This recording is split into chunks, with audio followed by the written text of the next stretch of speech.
Halo, selamat pagi, siang, sore, malam, dimanapun Anda berada, khususnya bagi mahasiswa-mahasiswi yang mengambil mata kuliah pengelolaan sumber daya air atau Water Resource Management. Pada perkuliahan kedua ini, saya akan menjelaskan mengenai kelanjutan materi kita, yaitu khususnya berkaitan dengan ketersediaan air serta penjelasan lebih lanjut mengenai siklus hidrologi sampai ke dalam bentuk kategorinya tersebut. Sekarang kita langsung mulai saja materinya seperti di depan. Nah, ini adalah materi perkuliahan kedua kita ya, berkaitan dengan air dan siklus hidrologi.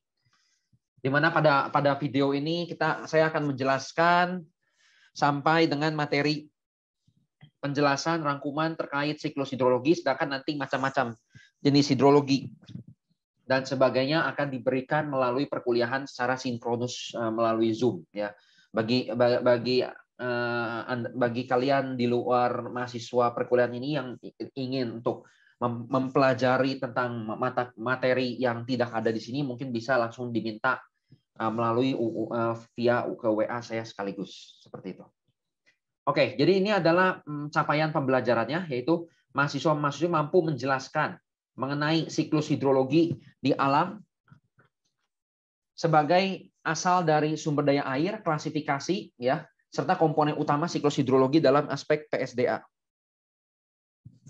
Nah, jadi, kalau kita lihat di sini, ini adalah penjelasan dari siklus hidrologi, ya. Siklus hidrologi secara umum menyatakan keberadaan dan keberlangsungan air yang mengalir di alam, ya, dan membentuk suatu siklus tertentu. Jadi namanya siklus, dia itu pasti berputar ya, siklik. Jadi dari satu titik ke titik lain, jadi dia berputar gitu ya, membentuk suatu skema ya, skema roda tertentu gitu ya. Nah, jadi kalau misalkan kita gambarkan ya, dia bentuknya seperti ini. Nah, dia berputar sistemnya ya, seperti itu. Nah, lalu kemudian siklus hidrologi bersifat unik karena relatif dipengaruhi oleh banyak faktor, yakni berkaitan dengan iklim atau climate dan penutupan lahan atau land cover yang berkaitan dengan lahan RTH maupun bukan RTH.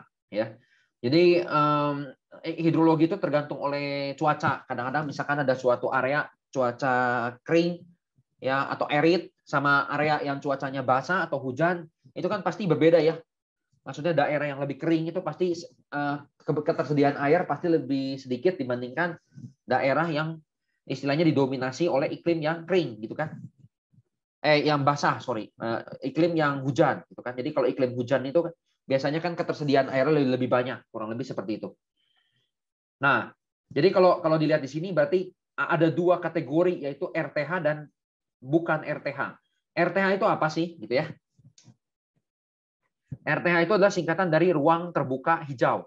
Ya, artinya adalah setiap space ya, semua space yang istilahnya tidak terhalang oleh lantai, bahan keramik dan sebagainya. Jadi dia bentuknya itu seperti rumput-rumputan ya, atau media hijau lainnya yang mudah untuk menyerap air dari permukaan ke dasar. Nah, itu RTH. Ya, contohnya apa? Ruang terbuka hijau ya. Kalau dilihat misalkan taman, gitu ya, kebun, gitu ya, rumput-rumputan dan lain-lain. Itu semua termasuk dalam ruang terbuka hijau atau RTH. Ya. Nah, di samping dari RTH ada juga konsep lain, yaitu bukan RTH. Nah, kalau bukan RTH berarti dia segala sesuatu yang tidak menimbulkan infiltrasi air gitu ya. Infiltrasi itu fenomena menyerap air secara vertikal gitu ya. Jadi vertikal ya, penyerapan air secara vertikal. Jadi contohnya apa? Misalkan keramik gitu ya, lantai keramik. Terus lalu batu-batuan, itu semua termasuk ke dalam RTH. Batu-batuan tanpa pori-pori sama sekali. Jadi nggak ada pori-pori tanahnya. Ya, batuan DLL. Itu semua masuk ke dalam RTH. Nah, lalu kemudian, jadi konsepnya seperti ini ya. Jadi aspek dari iklim ya, dan aspek dari land cover yang terdiri dari RTH dan non RTH itu akan sangat mempengaruhi dari siklus hidrologi tersebut. Nah, jadi pada materi kedua ini akan dibahas lebih detail ya berkaitan dengan dua bagian. Yang pertama yaitu air, klasifikasinya, fungsi dan distribusinya. Lalu yang kedua siklus hidrologi, klasifikasi atau jenis-jenis dari siklus hidrologi, proses dan komponen dalam siklus tersebut.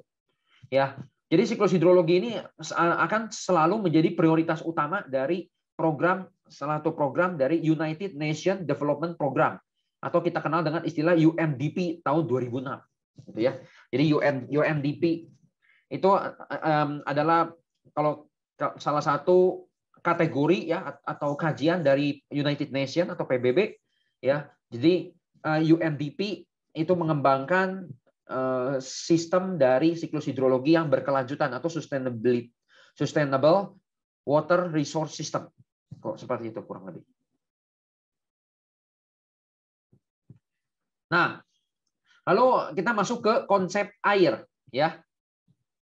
Nah, secara umum air itu terbagi menjadi 3 sumber. Yakni yang pertama air permukaan atau kita kenal dengan istilah surface water ya. Surface water, air permukaan. Lalu kemudian yang kedua air tanah, ground water gitu ya. Ground water. Ini sebenarnya materi ini sudah linear dengan materi pertemuan pertama kita ya di SPAM kemarin ya, sistem penyediaan air minum. Kita sudah menjelaskan tentang mana sumber yang paling bersih ya atau paling jernih, apakah surface water, apakah ground water, apakah rainfall water ataukah ocean gitu ya. Nah, lalu yang ketiga ini tadi air hujan adalah rainfall gitu ya. Rainfall water. Lalu kemudian berikutnya adalah air laut ya. Air laut ini adalah ocean gitu ya. Ocean. Jadi ini adalah sumber-sumber dari konsep air secara umum. Ya. Kenapa di sini saya tulisnya 3 sumber? Kenapa? Alasannya adalah karena air laut ini jarang sekali ya. Istilahnya saya tandakan di sini. Nah, ini kalau ini silang, ini checklist. Jadi maksudnya apa di sini? Maksudnya adalah air laut ini atau ocean ini jarang sekali diaplikasikan gitu ya. Diaplikasikan sebagai sumber air bersih ya. Sebagai SDA. Ya, sumber daya air bersih, gitu kan? SDA bersih. Kenapa? Karena air laut itu memiliki salinitas yang tinggi ya. Salinitas yang tinggi. Jadi karena kadar salinitasnya tinggi sehingga sulit untuk diolah. Walaupun dia bisa untuk diolah, dia akan memerlukan biaya yang besar, gitu ya. Jadi memerlukan high cost, gitu ya, high capital cost, gitu ya. Not just capital, but also operating cost, kurang lebih seperti itu kan. Jadi maintenance-nya juga akan membeludak ya ketika dipaksa untuk mengolah air laut ya, kecuali untuk beberapa negara yang mungkin tergolong ke dalam developed countries dan dia sistem negara tersebut adalah lebih ke city state ya, atau suatu area ya, misalnya negara itu memiliki keterbatasan wilayah atau keterbatasan lahan yang tidak memungkinkan untuk menginstalasi pengolahan tertentu berskala besar, misalkan IPAM berskala besar, ya, water treatment plant, big scale, kurang lebih seperti itu.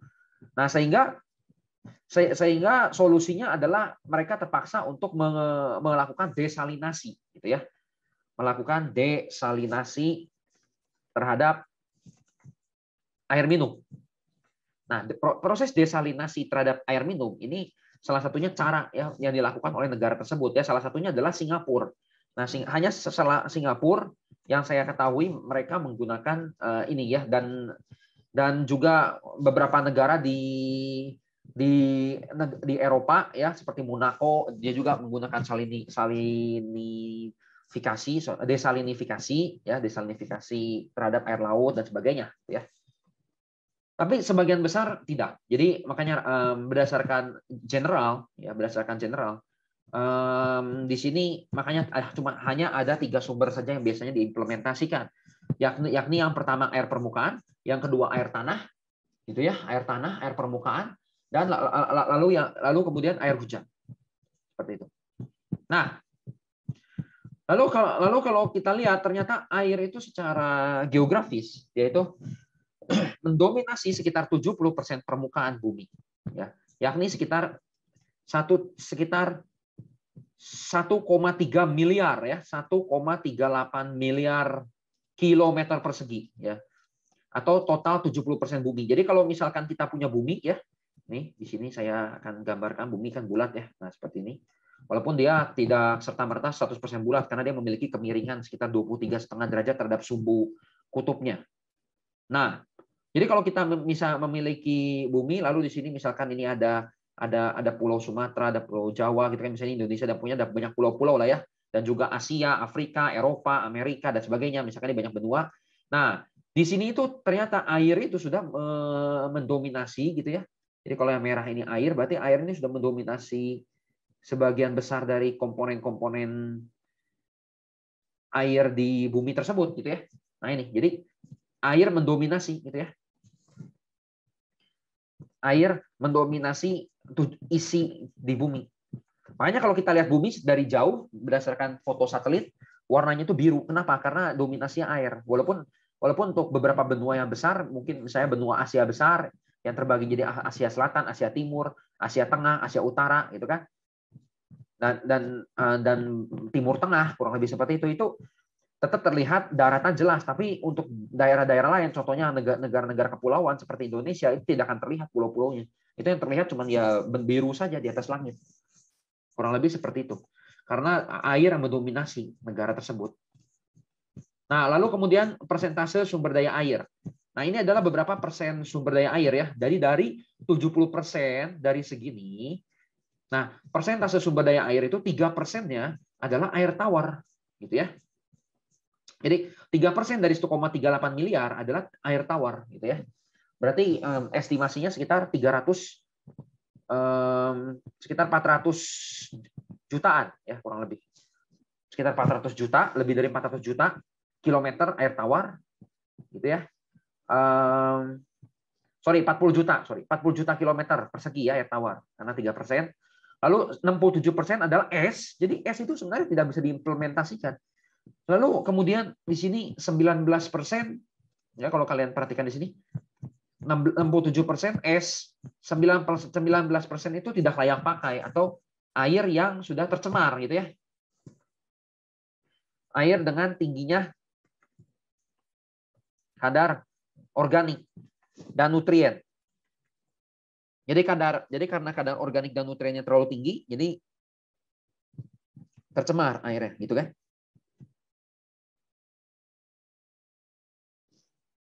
Nah, jadi kalau misalkan kita lihat ya, kalau misalkan kita lihat di sini. Nih, jadi 19% tidak layak pakai gitu ya. Lalu kemudian 1% layak pakai dengan 1/5 tidak dapat dimanfaatkan seperti air tidak dapat dimanfaatkan seperti air banjir.